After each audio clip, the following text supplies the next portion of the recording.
வேட்பாளர்கள் பட்டியல்ல இவ்வளவு கொடூரமான ஒரு விஷயங்கள் சம்பவங்கள் செஞ்சவங்க, A1 குற்றவாளி, பாலியல் குற்றவாளி, இல்ல வேற ஏதாவது சம்பவங்கள் பண்ணவங்க, ஒரு மேடை ஏறி நான் ஜாதி வெறியன்னு சொன்னவங்க, இப்படியெல்லாம் வச்சிருக்காருன்னா ஒரு தாவேகா தலைவர் இந்த பட்டியலை ரெடி பண்றதுக்கு முன்னாடி இதெல்லாம் பார்க்க மாட்டாரா?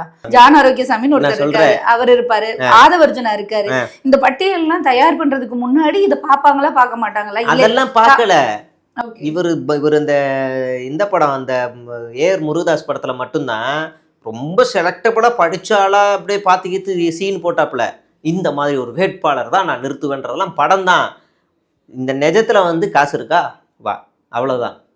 காசு இருக்கா வா, உனக்கு அவ்வளவுதான். மற்றபடி நீ என்ன பொறுக்கிய வேணா இருந்துக்கோ, என்ன வேணாலும் இருந்துக்கோ. இப்ப இந்த 234 வேட்பாளர் அறிவிச்சார்ல, நாளைக்கு அதில் இருக்க ஒரு 10 பேரை விஜய் முன்னாடி நிப்பாட்டி எங்கே இவங்கெல்லாம் யாருன்னு சொல்லு, பேரை சொல்லு அப்படின்னா முடிஞ்சு எதுவும் தெரியாது.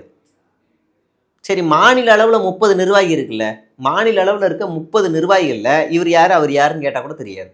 உடனே கேட்பாங்க திமுகவுக்கு தெரியுமா? டேய், 234 சட்டமன்ற உறுப்பினர்களே அவங்க அடிக்கடி சட்டமன்றத்தில் பார்க்குறாங்க, கண்டினியூஸாக 15 நாள் கூட்டத்தில் ஒவ்வொருத்தரையும் பார்க்குறாங்க.